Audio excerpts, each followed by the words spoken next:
All right, all right, all right. Well, good evening, United and our friends. My name is Allan Gray, and I have the distinct honor and privilege of being Director of Creative Church Models here within the United Covenant Churches of Christ. And if it's Tuesday night at 9:30 on the East Coast, it is a time for us to have a creative conversation around church models. So I am elated because I have some of my friends joining me tonight. If you've been with us on our last two creative church models, then you know that we had an amazing time. So this is going to be a great hour. Can you do me a favor and just reach out to your family and friends, your other United brothers and sisters, and let them know we are live. Not only are we live, but we're going to be monitoring the chat feature here on Facebook Live. And in order to hear what you might say, your comments, or maybe even answer your questions as we go about. These two individuals that you see me sharing the screen with need absolutely no introduction, but let me put this disclaimer out there. We do have another friend that'll be joining us. Pastor John Chatman will be joining us. He is closing out his Bible study at his local congregation. So of course, we want to give him time in order to do that. But with respect to your time, we're right here in an effort to get things underway. So we have Bishop Jamie Johnson, we have Overseer Carol Harris, and in a minute after I give my introduction, I am going to throw the floor over to them for them to do their own introduction, their own Dun and Bradstreet about their time within the body of Christ. And then we'll get right into our conversation for tonight. But let me start with a word of prayer before I do turn over the mic to them. Father, we love you. We thank you for the opportunity to be able to gather and fellowship together tonight. We ask right now that you create an atmosphere for your spirit to move from heart to heart and breast to breast, that you give us the wisdom of heaven. You give us the opportunity to eavesdrop on divine conversations that are necessary for your movement in the earth. Allow us to be vessels in your hand. Bless your people in Jesus' name. And all of God's children said, amen. Without further ado, I will turn the mic over first to Bishop Jamie Johnson. Wow. I thought you was going to let Beauty go first. Thank you, brother. You're so good. You guys have gotten so good at that. Just so good. I mean, you know, hey. Y'all done got so good at it. I was going to say the last. That's right. So I am Bishop Jamie Johnson. I am from Fort Valley, Georgia, currently pastor James Temple Miracle Center in Fort Valley and White Hill Baptist Church in Reynolds, Georgia. I've had the privilege and opportunity to serve in different sectors and areas of ministry as well as in the secular world, and look forward to being a part of this conversation. Served as a chaplain for the Department of Corrections for several years, as a local politician for about 12 years. So I'm definitely looking forward to have been engaged in the conversations that have happened previously with Bishop Eggerson and Bishop Marshall, and really excited about gleaming and learning, because the season that we're in, you know, this is really important. And so I'm definitely looking forward to that. I am currently serving as the Southwest Regional Bishop for the United Covenant Churches of Christ, and also am a student at Lancaster Bible College, which is one of our partners and affiliates with United. And so I'm excited. I'm busy, but I'm excited about what all God is doing and allowing me to do in this season. So let me also throw this out there before we turn it over to Overseer Carol Harris. He's also single. So yes, he's busy, but he's not too busy. Well, we'll leave it there. So I'm just going to throw that out there. I'm just going to throw that out there. Anyway, Overseer Carol Harris, thank you. Y'all are nuts. So I'm Overseer Carol Elizabeth Harris. I am the Director for Pastoral Care for our local hospital network here in Dover, Delaware. I am the senior pastor of one of the greatest churches that I know, the Well Church. I absolutely love my worship and evangelizing, loving, living, and learning church. I do so much in our community. I'm the director for the Vines Community Project. We are my county's go-to coalition for substance use disorders, and just community development, just things like that. Coalitions kind of sit with everything. So we kind of do a little bit of everything. So I'm just so blessed to be a part of that. Since COVID, I'm sitting on a lot of our state's coalitions as it pertains to COVID and, how we're facilitating services to our community. So I'm just blessed to do what God has called us to be able to do beyond just the four walls of the church. I love the four walls of our church. I love 1406, but I'm just honored to be able to do what God has called me to do. As it pertains to United, I am the National Financial Secretary. So I do handle all things finances. We've been good for a long time, so I think I'm doing a good job. So other than that, that's just me. Without question. And don't give any disclaimers about singleness, because I just might not be single. I just wanna help somebody's life. I just might not be before you say it. Listen, I'm gonna leave it out. I just started a whole bunch of rumors. Oh my God, the things that are gonna go loose now. I was just about to say, so you do that and not tell us? Say, oh, that's how you tell me, sis? That's how you tell me? Listen, here's the beauty of this team you see here on your screen. We are tremendously transparent and open, and you can just hear from their Dun and Bradstreet, their resumes, which they just briefly touched upon. The reason why I felt led to bring them into this conversation, their busyness means that they have to be creative in their expression of ministry. That what it is that they do for the kingdom of God has to be done creatively, because technically they are all over the map. They're doing things here and there. So when it comes to the way that they pastor their churches and they lead their communities, they are pressing into the presence of God in order to do so. So my prayer tonight is that we get an opportunity through our conversation to really just glean from one another and to create a dialogue. So let me just give you the overview of creative church models here within United Covenant Churches of Christ. We provide CPR to untraditional churches. That's what this branch of United does. We are called to rethink the Christian church expression. We as United breathe life into these ministries so that they are empowered to face the challenges of an emerging culture through collaboration and connection. So tonight, we're stepping into the realm of reimagining. When you get into the creative church space, you have to give yourself permission to lay down certain things and be open to explore other things. You don't do all of the things that you just heard these two individuals share about their schedules if you're not willing to explore new ways. And can I just say this as a disclaimer before we even get into this? Part of what it means to be a leader, in my humble opinion, in today's church is that you have to be willing to try. You have to be willing to try new things, and you cannot be afraid to fail. Amen, lights. You cannot be afraid to fail. You got to put yourself out there. You got to be able to step out of the boat, even if it means you might find yourself getting wet. The beautiful thing about our faith, our Savior, and what it is that we're called to do is that Jesus is right there in order to pick us up if we start sinking.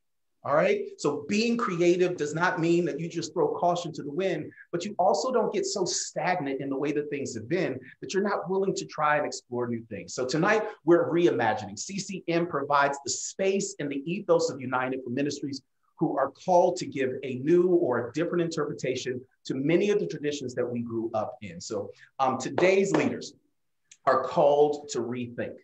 We're called to rethink the Christian church expression. And tonight, as you heard, we have two amazing, and we have one more that'll be joining us as soon as he can in order to have this discussion. So my job is to provoke dialogue and prayerfully, in doing so, develop connections and inform, empower, and ultimately equip the body of Christ in United and abroad. Let me also say this before we do get into our question. I have two set up, but if we kind of stay in the same vein, like we've been for the last couple of times, we're only going to get to one, but I pray that we just kind of dig until we can't dig no more in the time that we have. So I believe, quite honestly, that we're not here to answer, we're just here for dialogue. And critical to what CCM is, it is to literally provoke dialogue, because there are some people, I believe, that are finding themselves frustrated because they're trying to put new wine into old wineskins.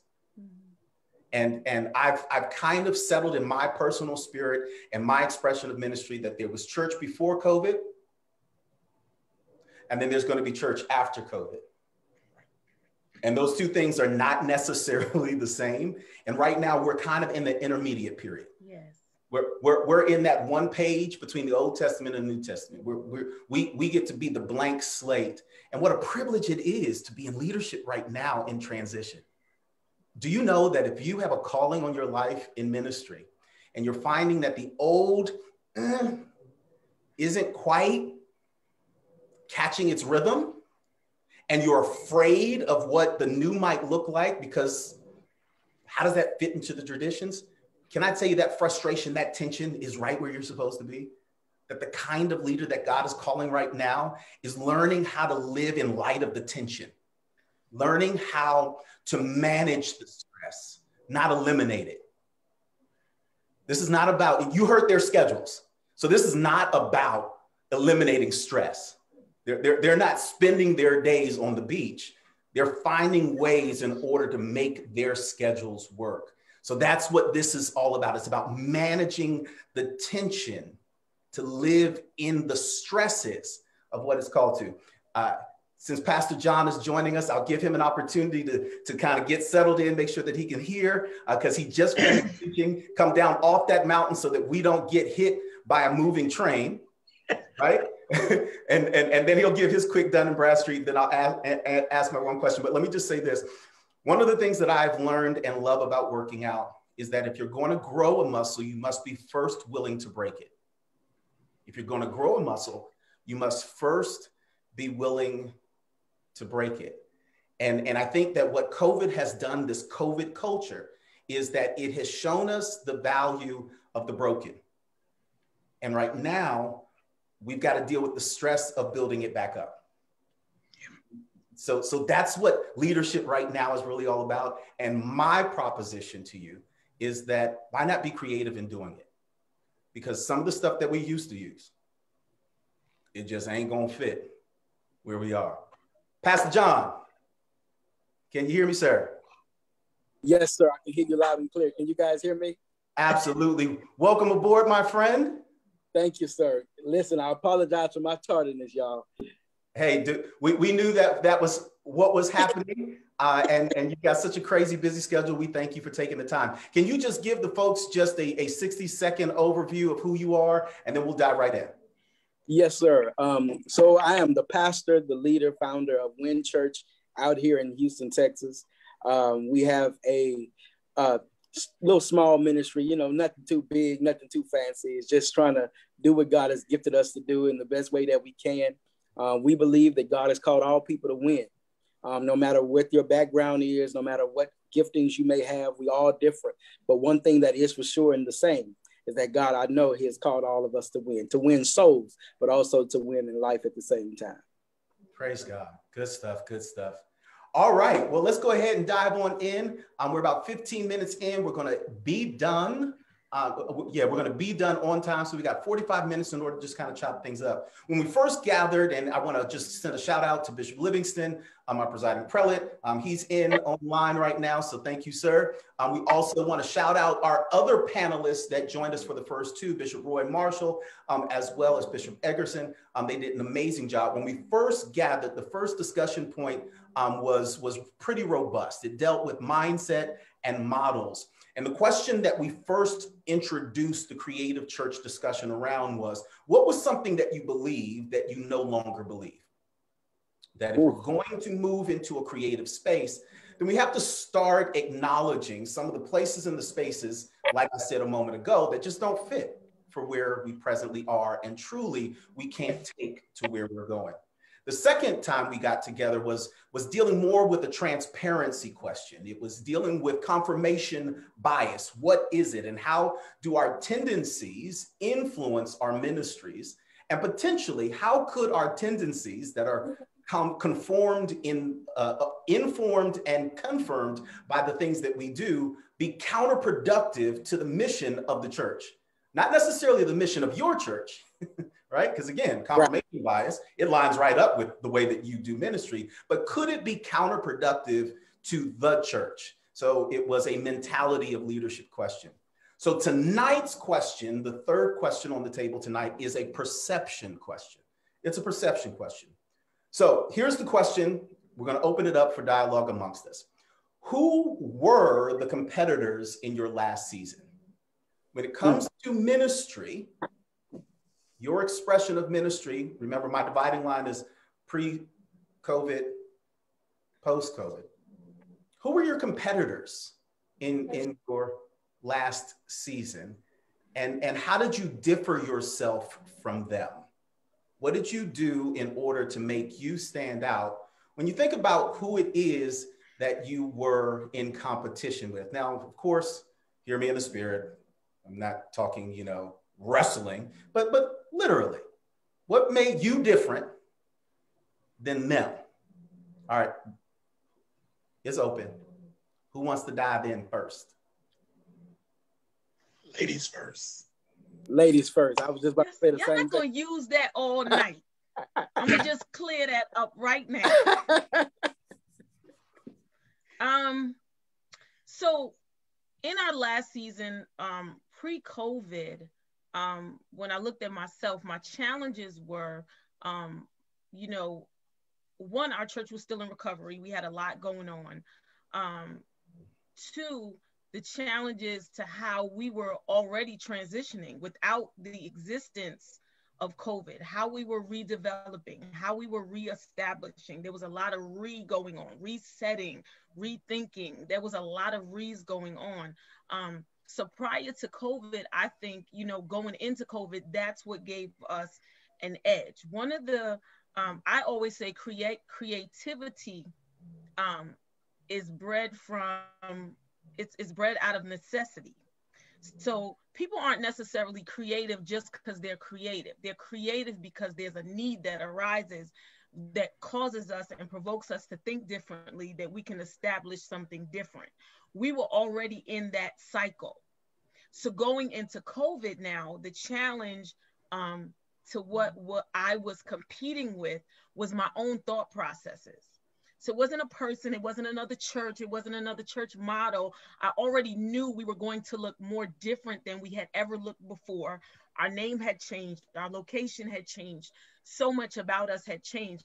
My thinking, my philosophy had changed. And all while that was changing, I was still this traditional church girl, right? I still adored the pageantry of church. I still do. Nobody can ever dismiss the garments in my life, because while the vessel of Jesus's body meant nothing to the masses, his garments meant enough for them to cast lots for. So you're not going to dismiss garments for me. So like the garments, the vestment, all that stuff I love. I love the hymns of the church. So a lot of the traditional of the church, it's embedded in me. So I had to kind of start being creative in how we would start to move that forward.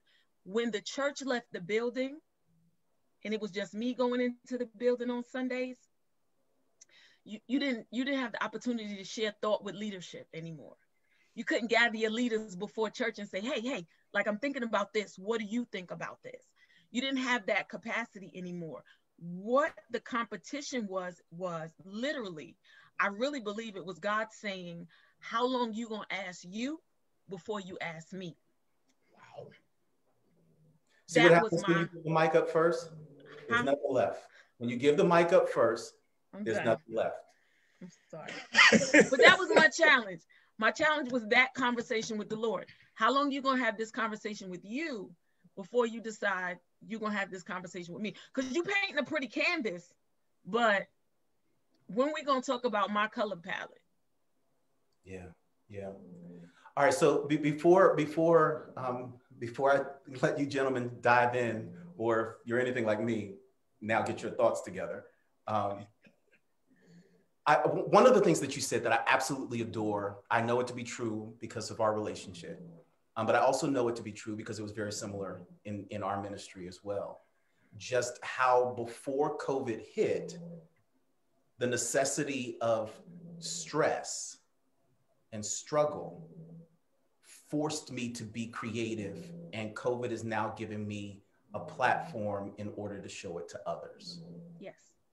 Right? Yes. Mm-hmm. And I wonder how many people that are watching us tonight are trying to figure out what they're going to do next, while at the same time not being willing to wrestle with themselves Mm-hmm. about what the Lord is challenging them to change. Mm-hmm. Right? That challenge, the re-season, as I heard you define it, was something that you had to wrestle with before the culture forced it. Yep. Yep. Right. And you helped me with that a lot. Like, we had a lot of conversations about the re's, right? The resetting, the reason, right? We had to start there. The reason, yeah, and so much, so many challenges were happening. But I really believe that we didn't know that it was because of COVID. But I just thank the Lord that He began it then, so that we didn't have to deal with the emotion of the pandemic as well as the emotion of all the changes all at once. That's so good. That's so good. Gentlemen, which one would like to go next? Well, I'll go next. And I have to agree with my sister. I think that one of the biggest struggles for me during that transitional period was re-identifying what we were going to look like, how we were going to move forward. We were actually in the place of already searching for a church building for one of my churches. And the other church, we were kind of like at an all-time high as far as attendance. So when this happened, it just kind of, it put a damper on everything. But I have the, and I don't know what to really call it, but I think earlier you were talking about how when there's a need for something, we immediately, adapt to it. I'm one of those that I can immediately adapt to something new, something fresh, and change my trajectory, change my direction. And I think I should have, one of the things, when I think back on it, I probably should have taken more time with my parishioners, with identifying how we were going to make that transition. In my head, I did it, but I think it caused somewhat, when I think back on it, I think it caused somewhat of a disconnect, because people were trying to understand, okay, well, how does this really work? And because sometimes we're so tied to the structure, to the building, to what we are accustomed to, that when God is ready to do something new, we kind of get all discombobulated because we are so accustomed to the way it was done. Yeah. And so if I could go back and probably redo it, that is one thing that I probably would do different. And as you stated, before you do that, before you go to that next thought, can I push? Sure. Because what's interesting is Overseer just shared with us that part of the transition, once she was working through the re-season, then COVID hit, and then the discussion was more of a mentality of a personal mentality shift, where it wasn't about having to take or get consensus before moving, right? And what I just heard you say was that you moved without necessarily getting consensus, right? That you kind of flipped the reverse of it. And I'm wondering, because it can be both and, it doesn't have to be either or, right? And I think it becomes one or the other based off of whatever way we were leading coming into that moment, right? Whatever it is that we were prioritizing before coming into that moment. And whenever there's a shift or a transition, it's always going to flip kind of what we were doing in an effort to explore something new. But to your point about, if I had it to do over again, I may have tweaked this, tweaked that, because I too have some questionable things that, yeah, if I could do that again, I'd probably do it a little slightly different. But I'm wondering, could it be that the way in which we were leading before and the things that we were putting a great deal of emphasis on, i.e. the structure, the facilities, and the et cetera, when we think about doing it differently in light of the way we presently are operating, should we have just been leading different as opposed to doing something different in the way that we shifted our leadership, right? Because we were putting an emphasis on some things that just could not sustain themselves through COVID.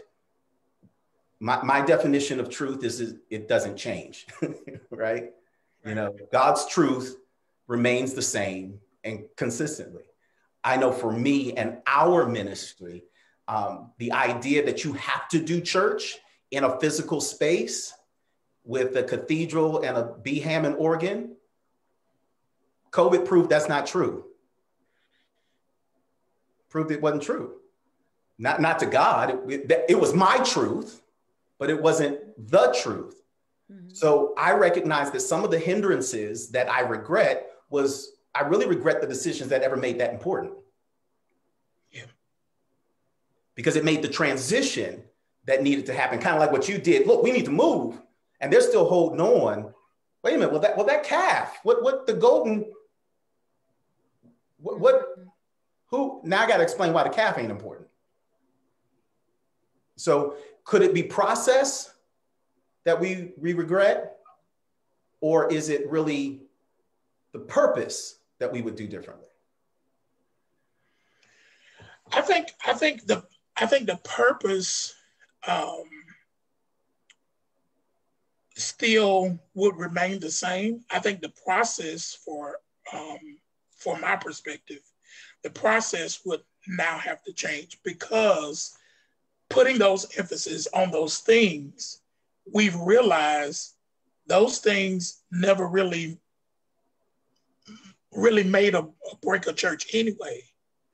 So whereas I was worried about how would we sustain, I didn't have to worry about it because we have been able to sustain. As a matter of fact, I know where some pastors, some have experienced a good surge with this whole COVID-19.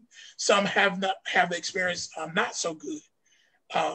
Just so happily, my church has experienced a good surge, even with giving, where we've done more in this year of COVID than we probably have done in my 13 years of pastoring. And that's just a reality that I can't even explain. But I think putting the focus back on why we're doing what we're doing and true discipleship is really the key.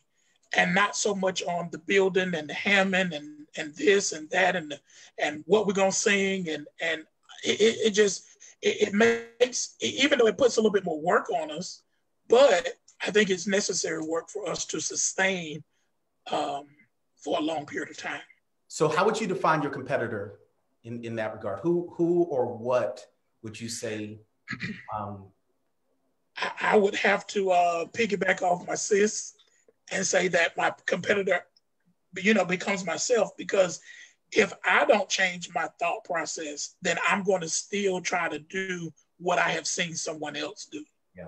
And expecting the same results based off of what they have done, when I probably haven't even been graced to even function in that manner. So a lot of times we get so caught up in what works for another pastor. I think I saw this today or earlier. Some people criticize certain pastors because they're graced in raising money. They're graced in those areas. And we cannot become envious of one another. We just have to find out what we are graced in and work that. That's good. That's so good. Amen to that. Pastor John, sir. Yes, sir. These are great questions, though. When I say this is a great question, this is a great question. Um, One of the things that most people don't know is that when COVID hit, we were actually getting ready to transition into a new space. We had spent money on plans. We were in the middle of construction. We had bought all of these new cameras and lighting and church seating and all of that, preparing for a building. And then COVID comes and shuts that down. So now the money that we use to spend on plans and permits and all of those things, the city is shut down, which means construction cannot commence and continue because the city is now shut down. Now, we were also a new church at that time. We had just launched, just started. And so at that particular point, it's almost like a shock to a young church, to a new pastor, to almost question, okay, God, are we supposed to, we're just now catching our flow, because anybody knows that's been pastoring a while, that when you first start, that first year or two, is like, it's crucial to the progression of the latter years of that ministry. And so to all of a sudden be stopped when you're at, you feel like you're on this incline, you're at the apex, you're that new thing on the block, the new kid on the block, words to say. Everybody wants to try to get to know you. They want to know your name. You got a new sound, and then that stops. Is what do you do? The fortunate thing that we were able to do, though, before we finished out the building, we bought cameras.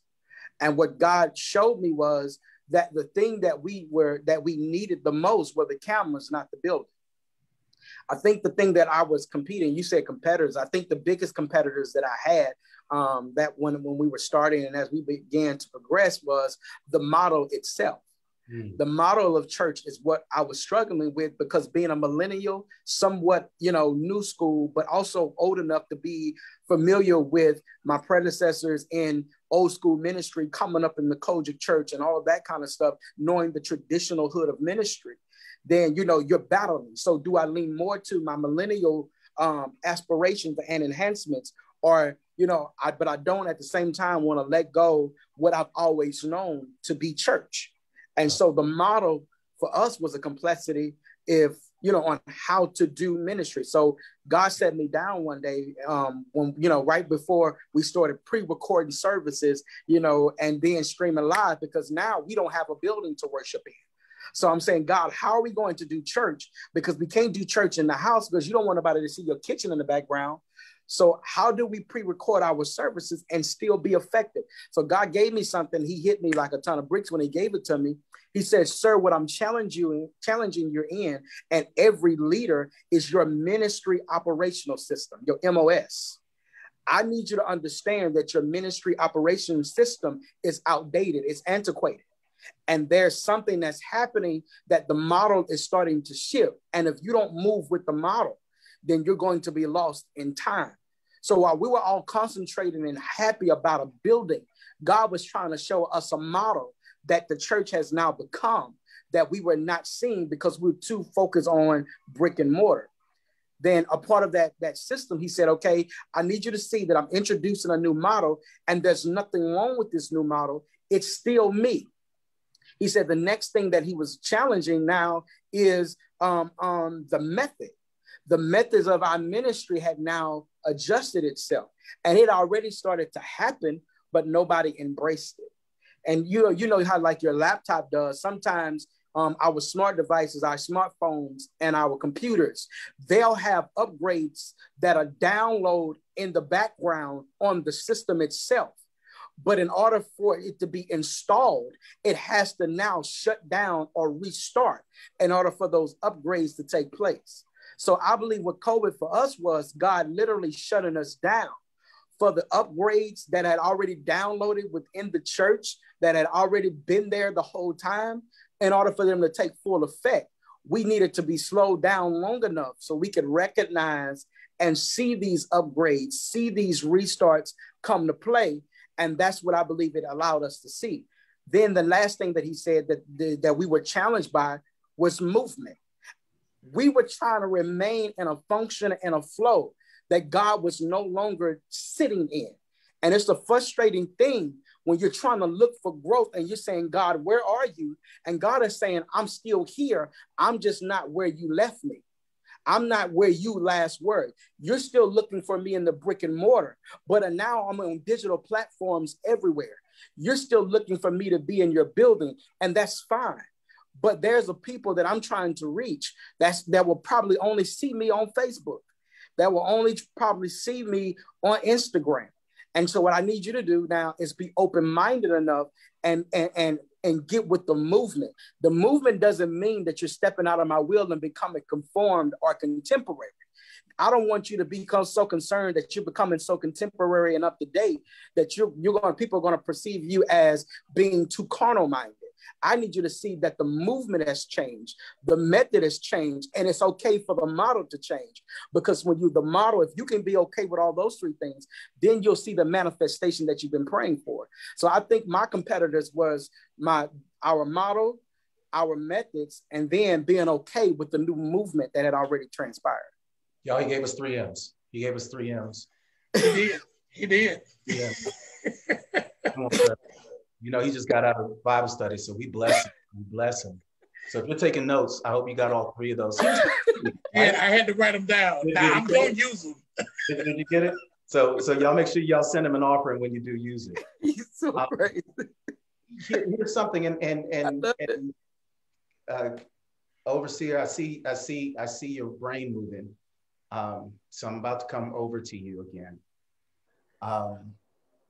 See, I think that part of one of my lessons with those 3 M's that Pastor John just shared, being a little older than a millennial, right. I have the traditions that I grew up in, like what Overseer was sharing.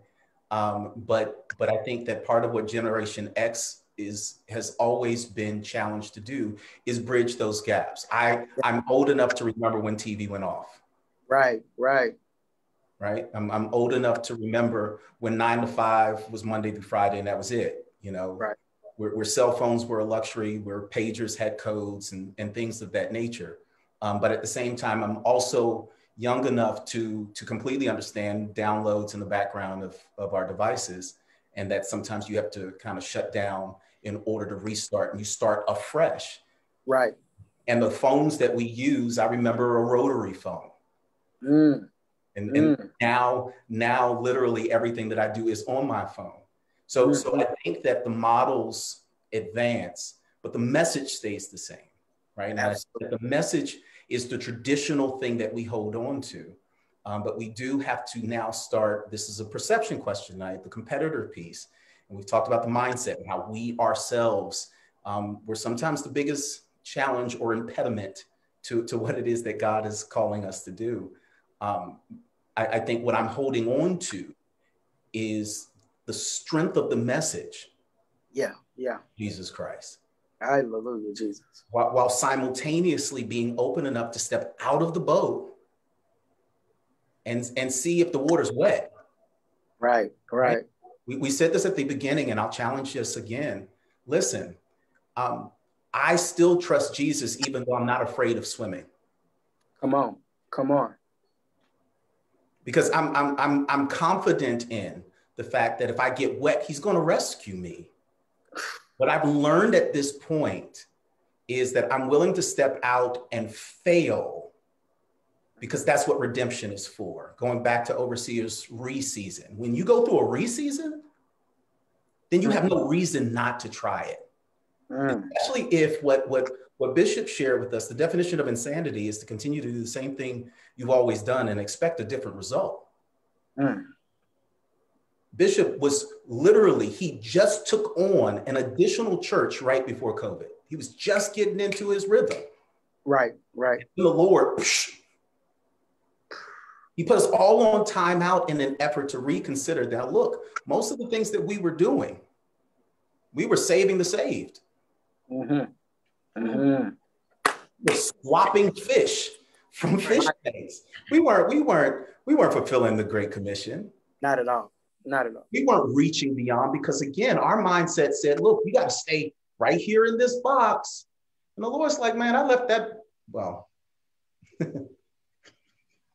Overseer, what you got? Wrestling. I see it. So I have a challenge to the church that I know that, you know, sometimes it takes me a little bit to process it through when we're in conversational settings. But I need us to not forget that there is, as we transition through COVID and, you know, this new creative church model, there are some things that God expects for us to continue in. These things cometh out only by fasting and praying. The power of fasting and praying is never going to transition. He tells the remnant to go rebuild his temple, and then tells the residue that they are the ones that he's going to come back and empower, because they are the ones that stood fast, unmovable, and stayed abounding in the work of the sanctuary and the synagogue. The synagogue, the temple, still means so much to him in the New Testament that he gets inside of it and starts flipping over tables. Y'all know I like that kind of Jesus. He starts flipping over tables because they have now turned the temple into what Jesus says is now a den of thieves. So I do not think, I will not support the thought that will say that the house of God will become obsolete after we leave this COVID experience and this pandemic experience. I will never support that. I will never believe in that. I will never believe that God will not give us a house separate from his house. Too much goes on inside of that's not sacred enough to support the presence. Am I frozen? You're frozen, but you're still, we can still hear you. So keep going. That's why I didn't interrupt you. You can still hear me? Yep. Okay. So I'm gonna go on another device, but too much happens inside of our homes that's not sacred enough to support the presence of the King. Okay, wait. Time out. You can't do that. You can't do that. Because I think what's so wonderful about that, right? Oh, what's so wonderful about that is that what Pastor John said was a dilemma, that, Lord, you want them to see the kitchen? Yeah. Right? Yeah. I think that to your point, or at least the way that I took it, and please don't lose your place, Overseer, but that just hit me in my gut, right? About the lack of sacredness in the place where we rest. Yet we believe that we can still be sacred in the place he calls us. Yeah. That duality, right? And I think that and we have to figure that out. We have to figure that out, because we've gotten to a place now where we have brought into the narrative that says we're not going back to church. The devil is a liar. He still says for us to not forsake the assembling of ourselves, which is outside of our homes. So we are going to emerge from our houses. We are going to emerge from just being able to see God digitally. We are going back into the gathered worship experience. However, when we get back in, I think that is the challenge. What will we carry with us from this pandemic challenge that we'll take back into this new worship experience? So a lot of us now, I know for myself, we have e-churches now. Who would have ever thought? We have internet congregations now. Who would have ever thought? They rely on us to be their pastors the same way our sanctuary congregants rely on us to be their pastors. How do we now support those congregations? I think that's the conversation that we need to begin to have. I think we're spending a lot of time, and not us tonight, but just in general, we're spending a lot of conversation on how we maintain the infrastructure of the church outside of the four walls of the church. We are going back into our sanctuaries. Everybody may not go back, but the sanctuary will still remain in the earth. It is meaningful to the Lord. Look what happened when he started building it. That all that stuff is not going away. The challenge becomes how we pastor in the midst of all of this, how we create room for the King in these different worship environments. Okay, so I'm wonderfully stirred up. I love this because I think that part of being a leader in the transition is that the first thing that he does is he always cleans up his house first. And by cleaning up his house first to the point of turning over tables as the first part of Passion Week, right? That's the first thing that he does when he comes in after, you know, they wave Hosanna. And this is what gets them all stirred up. Because the reality is that those who would dare stand and minister at his altar on behalf of the people were unclean themselves. Right? Right. I think that this time out to go back to the house was in an effort to show us how unclean we are. Right. And give us an opportunity. Don't nobody like that kind of preaching, right? You don't like that. And give us an opportunity to take a look at ourselves and let other people peer into our homes. Right? And to the e-church congregation that's out there that now will be a part of our forever church, how do we then in turn start helping them make their homes holy? Because there is this duality, because right now we're all experiencing Zoom flubs, right?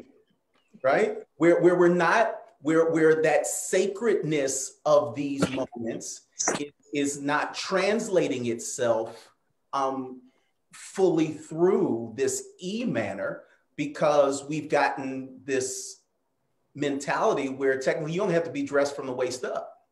Right. So you have holy. Right? So, my phone fell. Y'all better be dressed more. I'm about to say, wait a minute, don't do that. Y'all better be all the way dressed. I'm gonna make everybody. Listen, we have a stand-up service. Look how nervous y'all got. We're just gonna do a stand-up service. If you're holy, stand up. Just stand up. Just right. Right. But that point and that balance of what it means to be in the intermediate period. Right. What does it take in order to make the transition so that the church that God loves, that he's coming back for, is prepared, that bride is actually prepared? And I think that when we, at least in my humble opinion, we're solely focused on the brick and mortar and not the disconnect between our homes and his house, that left him unsatisfied. I think this whole COVID-19 thing did something for every church around America, honestly and truly.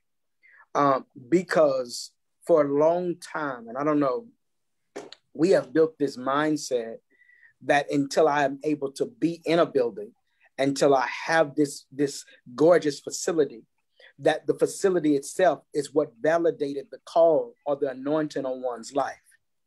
And so we shout and dance and say, God really called me because I'm in a building, versus God called me because he gave me the message in which I carry. And so I think for a lot of people, it showed that the authenticity of the pastor's heart. I think this message and this model, it's easy to preach where you're in the sanctuary and the people are there, because people, while you're preaching, they pull the virtue out of you. But I think what the world got a chance to see, that a lot of the people that you're watching that have been pastoring and preaching for years, that they were still anointed, still called, still powerful, still chosen, even though they had to preach to leather and there was no human body sitting in the seat.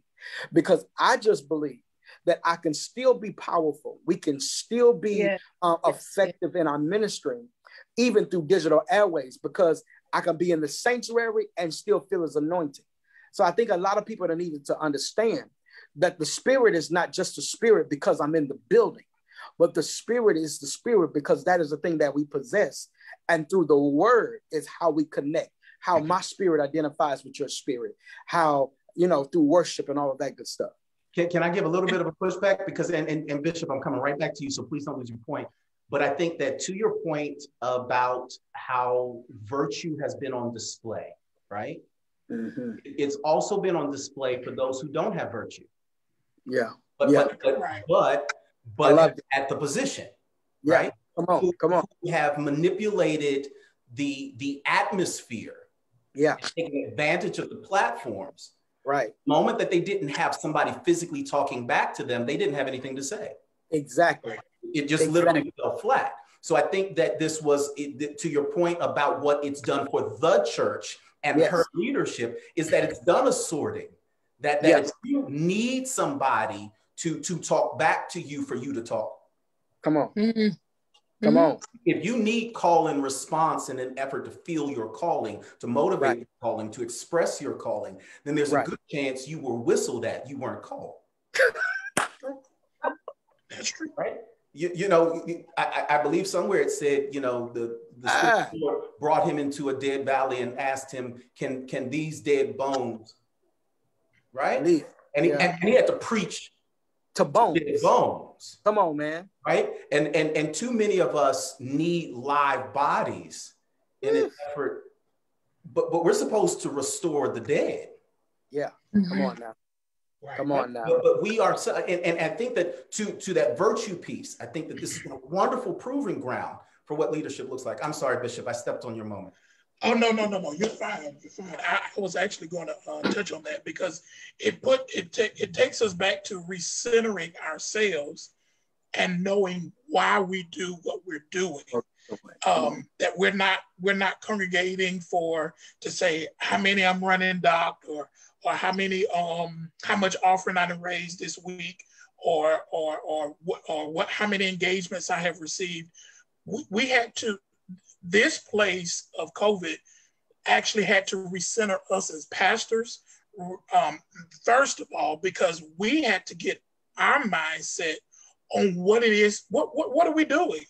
Yeah. You know, and are we really in tune to what we're doing? Or are we doing it because of a check? Or are we doing it because of accolades? Or are we doing it because of a title? I think this place really started to separate those pastors that was doing it for specific reasons, and those pastors that had the passion to really do what they're doing. And then, you know, to go back to another point, I can't remember which one of you said it, but to go back to this point, to discuss, to help us to speak life into those that are coming, because now what we have done prior COVID was based off of religion. We religiously come to church. We religiously testify, whichever one. We religiously do the things that we're doing, and it has no purpose, it has no meaning. But now we had to recenter ourselves so that now we can be reminded, this is why we do what we do. Right. And if your ministry was only based on what you can do in the building, then it says how effective your ministry really is. Yeah, I know that we're getting close to the end of our time, and my goodness, what already?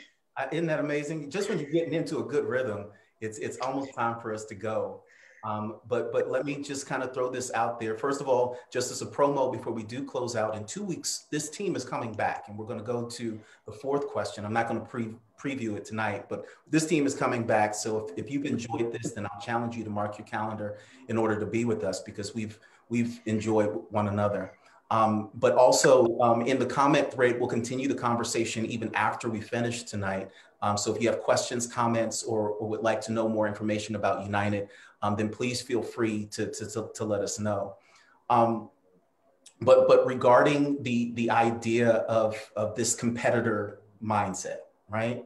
That I think what we've shared tonight is that the competitor for most of us was our own mentality coming into this moment.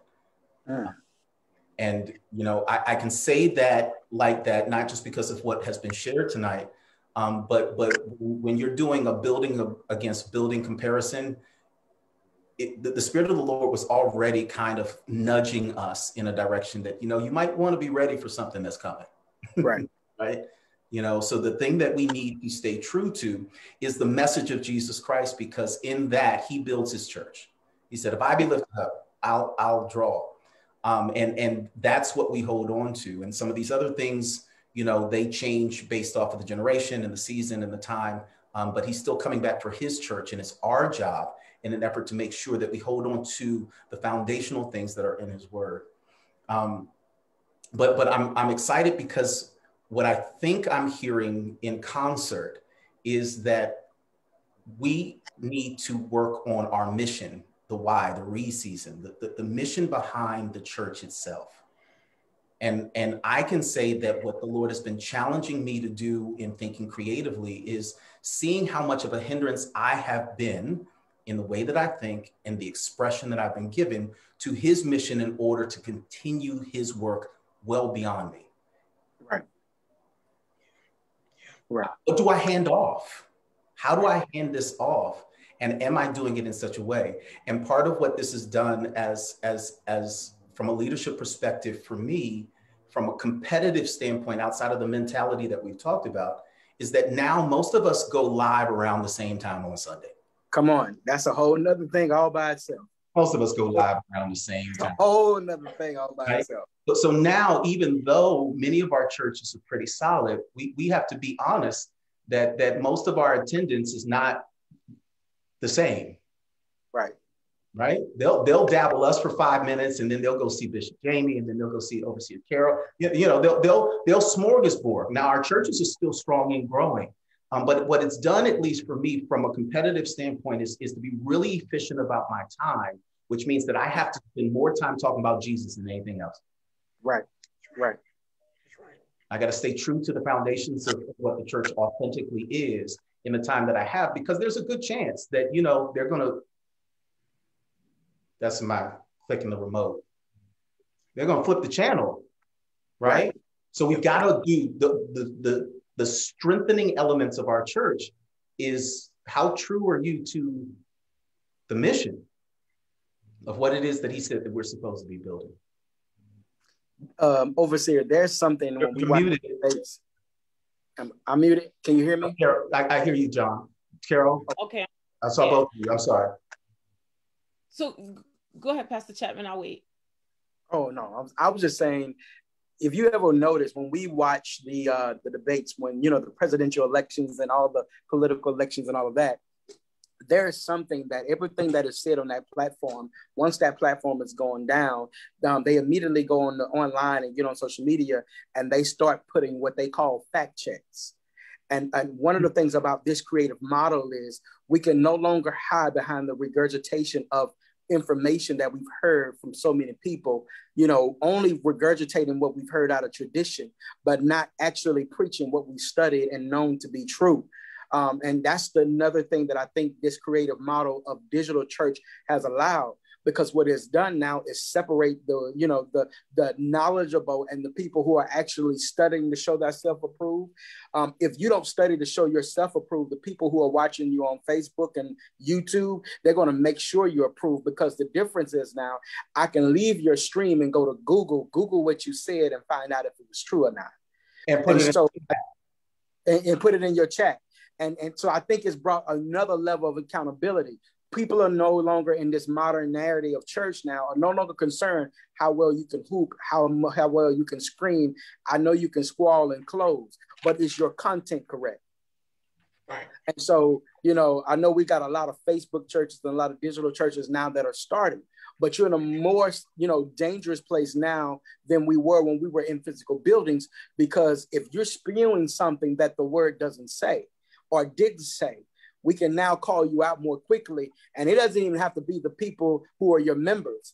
You know, we have now iron sharpening iron more than ever, because I can come and watch your stream as your brother, hear you say something and call you back and say, hey man, I heard something that X, Y, and Z. Now we're going to be testing the heart of all leadership, because of now you can't receive the correction and love. So you can grow and so you can win in an area that you may be deficient. We'll find out if your heart was just to be puffed up, or if you humbly really want to serve God's people and not only serve them, but serve them well. Yeah. Amen to that.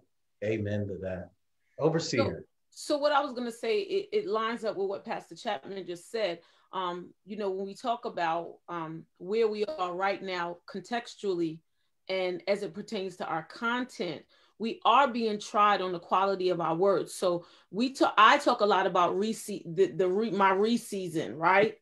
And when I talk to my leadership, I tell them, give me a reason, RE-SON.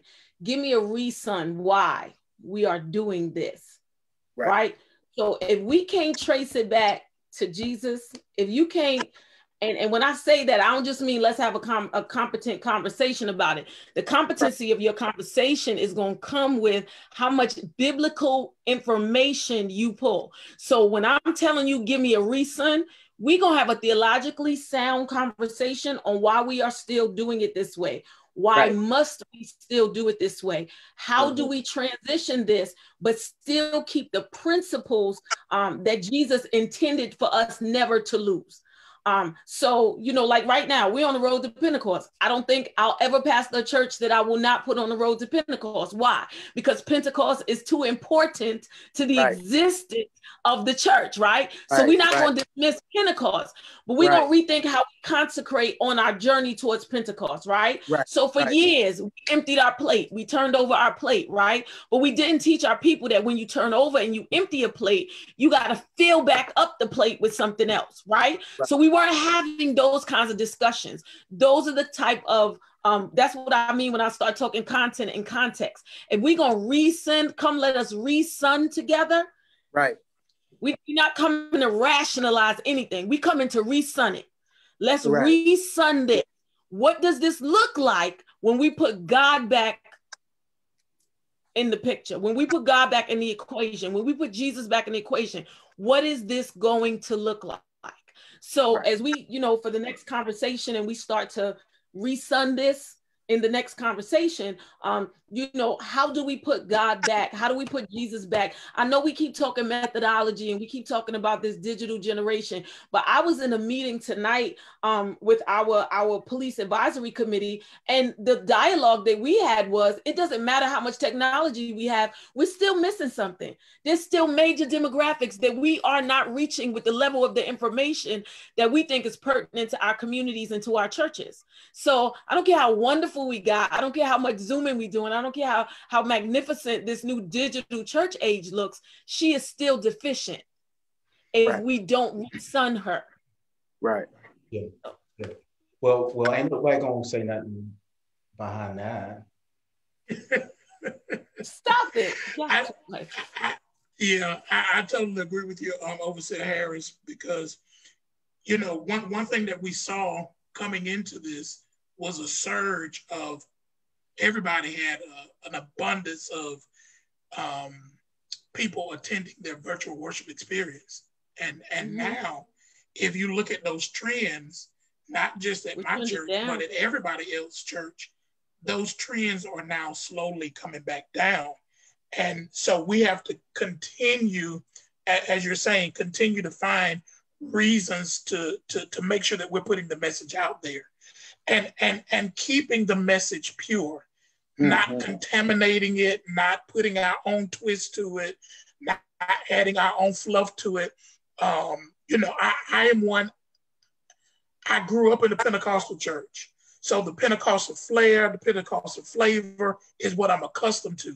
So recently I kind of, felt myself, okay, well, I want to have some church. But then I had to remind myself, I've been already having church. Right. You've already been having church. And the people that feel like you're not having church because there's no music or there's no singing or there's no this and there's no that, you got to find out what your reason, Overseer Harris, you got to find out what your reason really is, because you can't get caught up into that, because once you do that, then now we're going back to where we were before the pandemic. And we won't go back. I ain't going back, brother. We ain't going back. I think, quite honestly, if we attempt to do that, as we mentioned before, you put this new wine into that old wineskin, it's going to have a problem. And I think conversation devoid of a focus on content and context does not create conversion. And that's the challenge that this church has to contend with. We have to reason together We have to be responsible and accountable to one another. And we have to know that God has given us a great opportunity. So part of what we're doing here in the creative church model of United is us creating a dialogue where we can start to work these things out together. We can reason together so that we don't repeat unnecessary steps and be put back on our own timeouts, right? Because we didn't learn the lessons. We weren't asking the questions. We weren't letting our thoughts come outside of our house or our particular context or outside of the walls of our particular church. We need to get into an environment where we can have these kinds of dialogues and just kind of see if what I'm saying in my head makes sense coming out of my mouth, other than to the people who already like me. Wow. Yep. Okay. Absolutely. So I'm so honored to be able to share this platform with you all, and I pray that those who joined in, when I look to my left, I'm looking at the comments. I'm not looking away. I'm just looking to see what people are saying, and if there's anything that I might need to just mention. But I will again just invite you to join us in 2 weeks. We'll be back here again to reason together, to discuss the content and the necessary components of what it means to be the church today, and what it will require in the form of reimagining. So if this has been a blessing to you, then I'll challenge you not only to comment, but to like and to share it, because there's probably someone else out there in your context that is in ministry that needs to hear what these giants have said. They need to hear and be challenged and question their reasons, not in the sense of rebuking, but to keep a level of accountability, because sometimes you just need to hear, that was probably a little crazy. Right. And be challenged in a loving way. And may we take the invitation to get on each other's threads and DM one another if we see or hear something amongst ourselves that just doesn't listen. Let's talk about that. You know, tell me where you're coming from, because this is how it came across. Is that what you meant? And I'd love to learn more about it, and then give you my perspective on what could happen if the body of Christ started doing that. And that may be one of the greatest benefits of this digital age that we're presently in. Right? That we're able to do it outside of your faith denomination. Yeah. Sit at tables with people that believe something differently than what you believe, and challenge yourself to be competent inside of those conversations. Absolutely. You'd be surprised how much you learn. I just want to say that is so true. That was one thing that helped me to grow as a minister, as a pastor, was having those conversations with other religious groups outside of Christianity, and be okay and not feel offended by what they're saying. And it's amazing how it streamlines what you speak about. Yes. You take all of the fluff out. Yep, it does. You take all of the static out. It does. Right. Hooping and all. No, none of that stuff. That's all bone. Get that out of here. Let's get straight to the core. Now, if that's what it takes in an effort to have a competent conversation with someone who believes differently, why would you treat your people any different? Absolutely. It's true. Right. Why then would you dress up, fluff up, muddy up the gospel of Jesus Christ to those who willfully want to come? Right. If it's not going to work for those who have questions. Right. That's a whole nother conversation, but thank you so much. An ecumenical one is critically important because it challenges us to be different. Well, I'm sorry, we are well over our time. We're 11 minutes past, and I apologize for that, but I pray that this has been a blessing to you. Thank you again to Bishop Jamie Johnson, to Pastor John Fitzgerald, and to the Overseer Carol E. Harris for just an amazing, amazing discussion. And I look forward to us gathering again and sharing in the Word of God. Thank you to Bishop Livingston for giving us this opportunity, and to the entire United Church family. I pray that we have served you well by being able to have this discussion. Have an amazing, amazing night. Team, I'm going to ask that you all stay put just for one quick second as we come off our live stream. Thanks.